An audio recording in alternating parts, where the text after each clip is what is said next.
कि जो आज हालात इस दफा हिमाचल प्रदेश के हैं, वो हवा जो है वो कांग्रेस के पक्ष में बह रही है। हिमाचल प्रदेश की जनता ने हमारे सांसद महोदय को 4 दफा सांसद बनाया, 1 दफा नहीं, 2 दफा नहीं, 3 दफा नहीं, 4 बार सांसद बनाया। और उसके बाद भी आप हमीरपुर संसदीय क्षेत्र की बात ना तो संसद में रखते हैं, ना आप नरेंद्र मोदी जी से, प्रधानमंत्री जी से बात करते हैं। मैंने देखा कि अनुराग ठाकुर जी आजकल बातें जो हैं वो कभी पाकिस्तान की बात कर रहे हैं कि अगर कांग्रेस जीत जाएगी तो पाकिस्तान में खुशियां मनाई जाएगी, या कभी अमेरिका की बात कर रहे हैं, कभी जो चाइना की बात कर रहे हैं। बड़ी बड़ी बातें वो कर रहे हैं कि आपने इस प्रदेश के लिए क्या किया, आपने इस हमीरपुर संसदीय क्षेत्र के लिए क्या किया, आप इसका जवाब दीजिए ना। आप 16.5 साल से ऊपर हो गया आपको संसद बनते हुए, 18 साल का बच्चा भी बालग हो जाता है, वो तब भी पिताजी का साथ छोड़कर अपनी एक राह बनाना शुरू कर देता है। आप आज भी मोदी जी का नाम लेकर वोट लेने की बात कर रहे हैं। आज तो वो अपने बोझ के तले, जैसे हाथी जो होता है वो अपने बोझ के तले मर जाता है, आज इनके ऊपर इतना बोझ हो गया। आप देखिए वो लेफ्टिनेंट भी है, वो खेल कूद मंत्री भी रहे, वो आज दूरसंचार इसके मंत्री भी हैं, इसके साथ साथ वो MP तो है ही है, ठीक है। आज उनके परिवार में जो उनके भाई हैं, जब वो छोड़ा क्रिकेट वाला तो भाई को दे दिया। आप सब कुछ अपने पास रख लेना चाहते हैं। जब सतपाल सत्ती के खिलाफ मुझे खड़ा किया गया था, तब भी ये बोलते थे हम 20,000 से जीत रहे, फिर इलेक्शन के दौरान बीच में आए, फिर ये बोले नहीं अब हम ना 15,000 से जीत रहे हैं, फिर 10,000 पे आए, फिर 5,000 पे आए, और आते आते हमने उनको पटक के नीचे फेंक दिया था। हिमाचल प्रदेश में सियासी तापमान चरम पर है और इस वक्त हम मौजूद हैं हमीरपुर संसदीय क्षेत्र में। ये वो सीट है जहां से केंद्रीय मंत्री अनुराग ठाकुर आते हैं और वो 5वीं बार चुनावी मैदान में। लेकिन इस बार जो चुनाव है वो काफी रोचक होने वाला है, क्योंकि कांग्रेस ने प्रत्याशी के तौर पर ऊना से विधायक रहे सतपाल सिंह रायजादा को चुनावी मैदान में उतारा है। आपको बता दें 2017 में पहली बार विधायक बने और कई पदों पर इन्होंने काम किया है, लेकिन ये जो चुनाव है ये विधायक का नहीं है बल्कि सांसद पद के लिए है और सीधा मुकाबला केंद्रीय मंत्री से होने जा रहा है। तो इन तमाम मुद्दों पर बात करेंगे और ये भी जानने का प्रयास करेंगे कि किस तरह से रणनीति बनाई जा रही है और चुनाव को लड़ने के लिए, चुनाव को जीतने के लिए कितने तैयार है। सर आपका बहुत बहुत स्वागत है फर्स्ट पॉइंट। धन्यवाद, आपका भी बहुत जी बहुत धन्यवाद। रायजादा जी, सबसे पहले तो ये जानना चाहेंगे आपसे, क्योंकि चुनावी माहौल है और आप लगातार लोगों के बीच में जा रहे होंगे, दिनचर्या में भी काफी चेंजेस आए होंगे, खाना पीना टाइम से हो पा रहा है आपका? बिल्कुल, खाना पीना सुबह जल्दी उठते हैं जी और नाश्ता करके निकल जाते हैं, फिर रात को खाते हैं, जी तो यही दिनचर्या है। जी रायजादा जी, आपसे ये जानना चाहेंगे, क्योंकि आपने पहले भी चुनाव लड़ा है और उस समय 2017 के चुनाव में आपने भाजपा के दिग्गज नेता माने जाने वाले सतपाल सिंह सत्ती को हराया था। और क्योंकि चुनाव जीते हारे वो मायने नहीं रखते, कई बार जो चुनाव लड़ने के लिए जो आगे प्रतिद्वंदी होते हैं उनका कद भी मायने रखते हैं। तो आपसे जानना चाहेंगे, केंद्रीय मंत्री अनुराग ठाकुर से लड़ने के लिए सतपाल सिंह रायजादा अपने दम पे कितने तैयार है?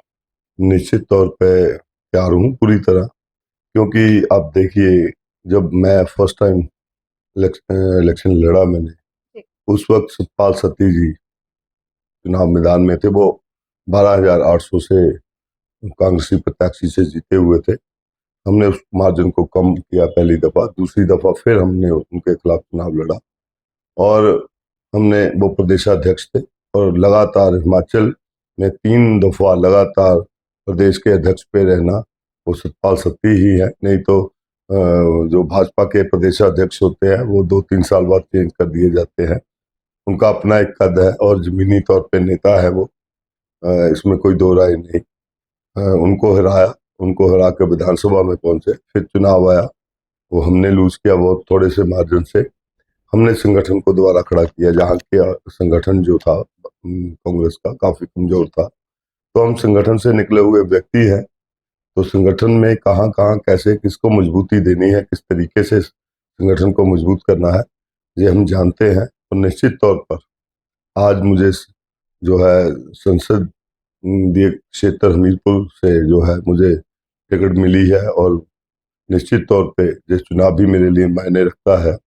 और एक तरीके से मैं आपको ये बताऊं कि जो आज हालात इस दफा हिमाचल प्रदेश के हैं, वो हवा जो है वो कांग्रेस के पक्ष में बह रही है, क्योंकि हिमाचल प्रदेश के लोग जो हैं वो इस बात से बहुत ही रुष्ट हैं भाजपा से कि जिस तरीके से उन्होंने विधायकों को खरीदो-फरोख्त की, विधायकों को खरीद कर अपने पाले में लाकर और उनको ही टिकटें दी, जो इनके कद वाले व्यक्ति थे, जिनका एक कद था, जी। चाहे वो धवाला जी रहे हों जिन्होंने प्रेम कुमार धूमल जी को फर्स्ट टाइम मुख्यमंत्री बनवाया और उस वक्त खुद वो आईपीएस मिनिस्टर थे, और इसके साथ वीरेंद्र कंवर जी जो मंत्री रहे हैं पिछली दफा सरकार में, जी। 4 दफा वो लगातार जीते, उनको दरकिनार कर दिया गया, उनके हाथ में जोड़ा पकड़ा दिया गया और बिके हुए विधायकों को आपने कैंडिडेट बना दिया।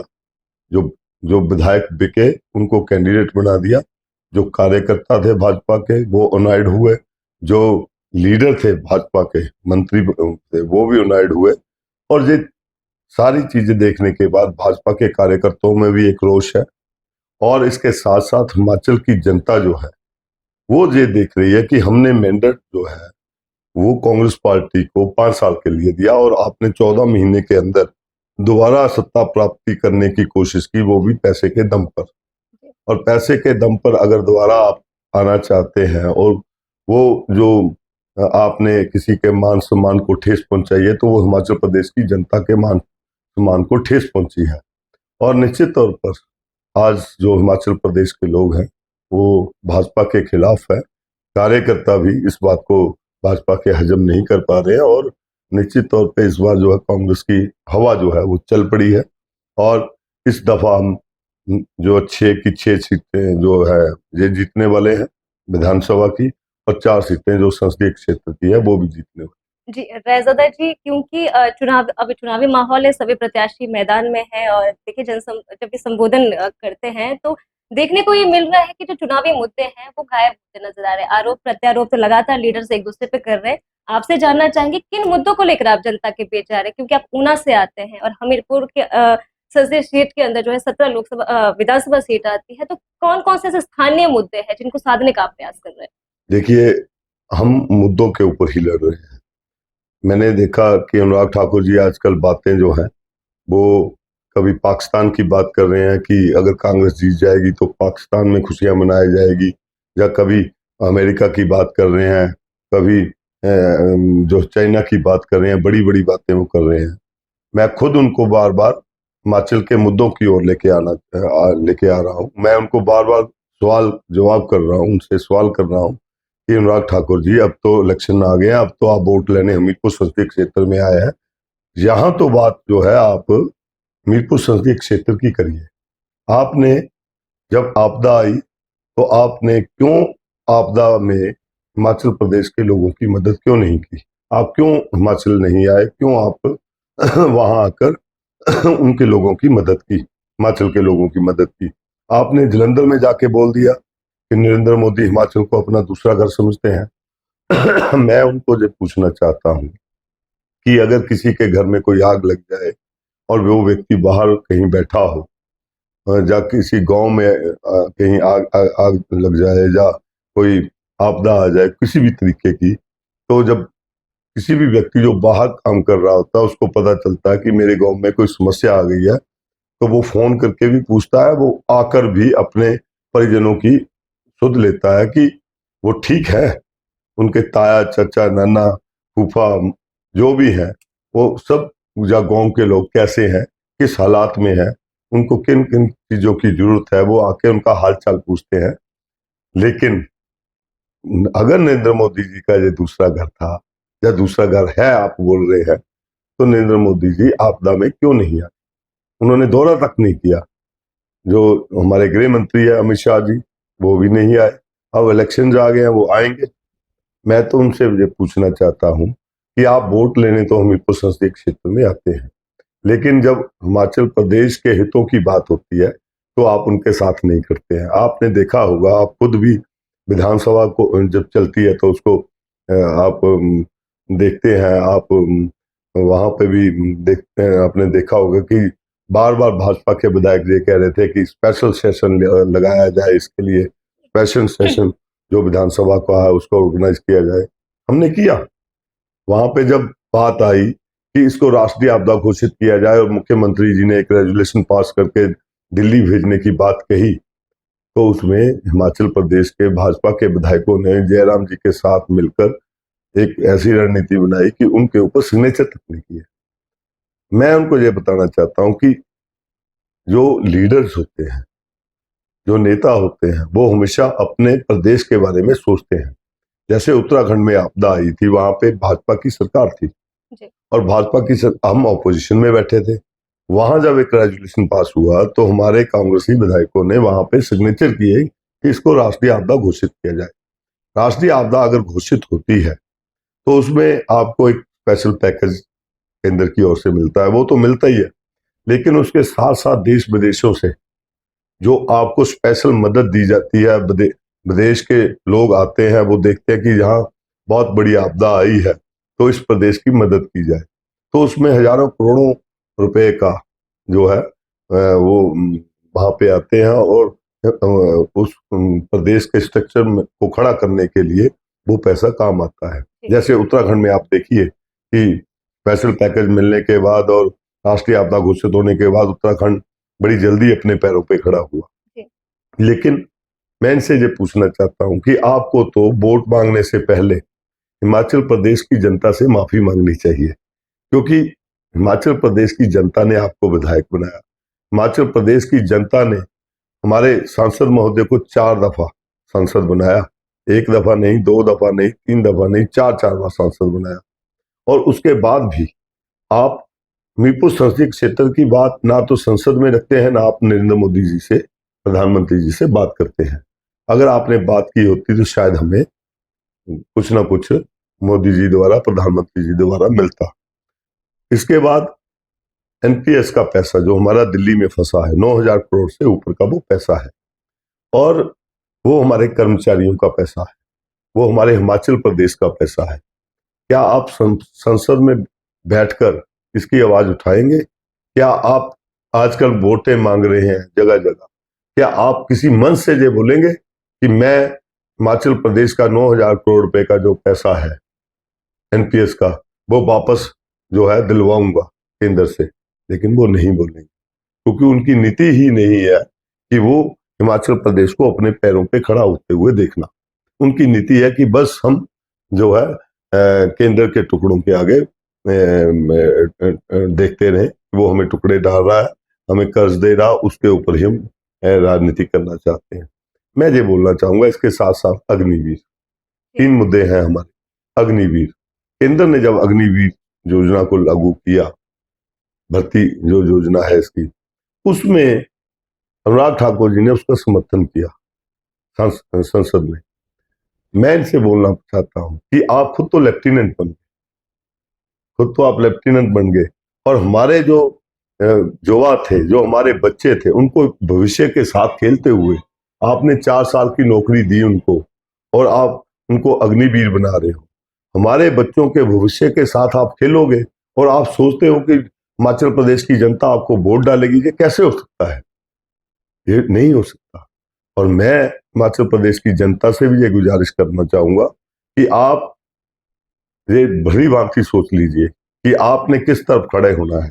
एक तरफ वो लोग हैं जो आपकी सुध नहीं लेते हैं, आपदा आती है, कुछ भी वो होता है और सुध नहीं लेते हैं, और फिर आपके बच्चों के भविष्य के साथ खेल रहे हैं वो लोग। आप उस तरफ खड़े हैं, या दूसरी तरफ खड़े हैं जहां हम खड़े हैं, जो हिमाचल प्रदेश के भविष्य को देखते हुए अग्निवीर जैसी योजनाओं का विरोध कर रहे हैं। और इसके साथ साथ जब हिमाचल प्रदेश में आपदा आई तो हमने और मुख्यमंत्री जी खुद बीमार तक हो गए, वो एडमिट हो गए वहां पे, लेकिन वो खुद जाते रहे और एक एक जगह वो पहुंचे, दिन रात एक किया उन्होंने। मंत्रियों ने, एमएलएज ने, जो भी थे, वो आपदा प्रभावित क्षेत्रों में गए और उनकी मदद की। और मुख्यमंत्री ने जहां 1.5 लाख रुपया एक मकान का मिलता था तकरीबन, उनको 7 लाख रुपया एक मकान बनाने के लिए दिया। 4500 करोड़ रुपए का एक पैकेज दिया जिसमें उनकी मदद हो सके। और इसके साथ साथ हमने ओपीएस का वादा किया था, हमने अपने कर्मचारियों को ओपीएस दिया। ये ओपीएस आने वाली जनरेशन के लिए एक तरह से ये जो कर्मचारी है इनको तो फायदा है ही है, लेकिन ये फायदा जो है वो आने वाली हमारी जो जनरेशन है वो जो कल को जॉब करेगी उनका भविष्य भी इसमें सुरक्षित होगा। हम हमारी नीति एक ही है कि हम हिमाचल प्रदेश के हर व्यक्ति को आत्मनिर्भर करना चाहते हैं। चाहे वो ग्रामीण क्षेत्र से आते हैं तो वहां हमने दूध के रेट को 30 रुपए की बढ़ोतरी की ताकि वहां भी फायदा हो सके। हम हिमाचल प्रदेश को हर व्यक्ति को आत्मनिर्भर करना चाहते हैं। एक तरफ वो पार्टी है जो आत्मनिर्भर हर व्यक्ति को करना चाहती है और आपके बच्चों के भविष्य की चिंता है जिनको, आप उनके साथ खड़े हैं। जो व्यक्ति जो पार्टी आपके बच्चों के भविष्य के साथ खेल रही है, ये हिमाचल प्रदेश की जनता को तय करना है। और मेरा ये मानना है कि हिमाचल प्रदेश की जनता जो है वो पढ़ी लिखी है, वो सब देख रही है और जो एक हवा सी बन रही है आज वो भाजपा के खिलाफ। जी, रायज़ादा जी आपसे ये भी जानने का प्रयास हम करेंगे। लगातार बीजेपी के जो नेता है वो ये कह रहे हैं, क्योंकि आरोप तो अब ये जो दौर होता है तो आरोप तो चलते रहते हैं। इसमें ये भी कहा जा रहा है कि रायज़ादा जी को बलि का बकरा बनाया गया, क्योंकि कांग्रेस के पास प्रत्याशी की कमी थी और क्योंकि आप सुक्खू जी के बेहद करीबी माने जाते हैं। तो क्या कोई ऐसा समझौता हुआ आप लोग के बीच में, जिस तरह से बयानबाजी बीजेपी के नेता कर रहे हैं? मैं एक बात आपको ये बताना चाहूंगा, हम कांग्रेस पार्टी के सिपाही हैं। इस पार्टी के नेताओं ने इस देश के लिए कुर्बानियां दी हैं। आप इतिहास उठाकर देख लीजिए, चाहे वो सुभाष चंद्र बोस रहे जो पार्टी के हमारे अध्यक्ष भी रहे हैं, चाहे गांधी जी रहे हैं, चाहे पंडित जवाहरलाल नेहरू जी रहे हैं, चाहे आगे हमारे आजादी के बाद इंदिरा गांधी जी रहे हैं, चाहे हमारे राजीव गांधी जी रहे हैं। हमने शहादतें दी और बलि के बकरे की बात नहीं है कि बलि का बकरा बनाया है। मैं उनको ये बता देना चाहता हूं कि ये तो वक्त बताएगा। जब सतपाल सत्ती के खिलाफ मुझे खड़ा किया गया था तब भी ये बोलते थे हम 20,000 से जीत रहे हैं। फिर इलेक्शन के दौरान बीच में आए, फिर ये बोले नहीं अब हम ना 15,000 से जीत रहे हैं। फिर 10,000 पे आए, फिर 5,000 पे आए और आते आते हमने उनको पटक के नीचे फेंक दिया था। तो ये 5 लाख से जीतने की बातें करते थे। और एक बात मैं बता दूं, मैं कांग्रेस पार्टी का सच्चा सिपाही हूं। अगर मुझे इसके लिए बलि का बकरा भी बनना पड़ता है तो मैं बनूंगा, क्योंकि मेरे में दम है और मैं अपना दम दिखा के बताऊंगा। और आने वाले दिनों में आप देखेंगे कि धीरे धीरे जब ये इलेक्शन अंतिम चरण में पहुंचेगा, ऐसे ऐसे सवाल अनुराग जी से किए जाएंगे कि आपने इस प्रदेश के लिए क्या किया, आपने इस हमीरपुर संसदीय क्षेत्र के लिए क्या किया। आप इसका जवाब दीजिए ना। आप 16.5 साल से ऊपर हो गया, आपको संसद बनते हुए 18 साल का बच्चा भी बालिग हो जाता है, वो तब भी पिताजी का साथ छोड़कर अपनी एक राह बनाना शुरू कर देता है। आप आज भी मोदी जी का नाम लेकर वोट लेने की बात कर रहे हैं। आज भी आप बड़ी बड़ी आपका एक ही काम है कि मोदी जी के नाम से वोटें लेना और मोदी जी के नाम को बार बार आप यूज कर रहे हैं। दम है आप में तो आप आइए मैदान में, आप बात करिए हिमाचल प्रदेश की, आप बात करिए हमीरपुर संसदीय क्षेत्र की, जिसने आपको 4 दफा आपको जो है नेता बनाया। और आप जिस व्यक्ति के मामले में आप बात कर रहे हैं कि बलि का बकरा बनाया, तो मैं उनसे ये पूछना चाहता हूँ, पहली दफा अगर वो संसद बने तो अपने पिताजी के कारण बने थे, उनके पिताजी मुख्यमंत्री थे। उसके बाद बीसीसीआई के भी प्रेसिडेंट बन गए, वो एक नाम हो गया, चलो दोबारा जीत गए। फिर 2 बार मोदी जी के नाम पे जीत गए और फिर लेफ्टिनेंट भी बन गए। आज तो वो अपने बोझ के तले, जैसे हाथी जो होता है वो अपने बोझ के तले मर जाता है, आज इनके ऊपर इतना बोझ हो गया। आप देखिए को वो लेफ्टिनेंट भी है, वो खेल कूद मंत्री भी रहे, वो आज संचार इसके मंत्री भी हैं, इसके साथ साथ वो एमपी तो है ही है, ठीक है। आज उनके परिवार में जो उनके भाई हैं, जब वो छोड़ा क्रिकेट वाला तो भाई को दे दिया।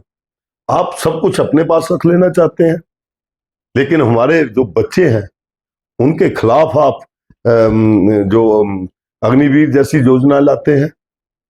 आप खुद सब कुछ बने रहना चाहते हैं, लेकिन आपदा में अगर हमारे लोगों के घर बह जाते हैं, अगर कोई उनकी हानि हो जाती है तो आप उनके साथ खड़े नहीं नजर आते, आप उनकी कोई मदद नहीं करते हैं। और जबकि एक जो नेता होता है उसका धर्म होता है कि वो अपने संसदीय क्षेत्र की या विधानसभा क्षेत्र के लोगों के साथ खड़ा हो और उनकी लड़ाई लड़े, ये धर्म होता है, ना कि खुद सब कुछ बने रहना और बड़ा नाम आपका हो सकता है, लेकिन आप उस खजूर की पेड़ की तरह है कि जिसमें फल जो है वो बहुत दूर लगता है और छाया जो नीचे नहीं होती है, तो वही हालत आपकी है।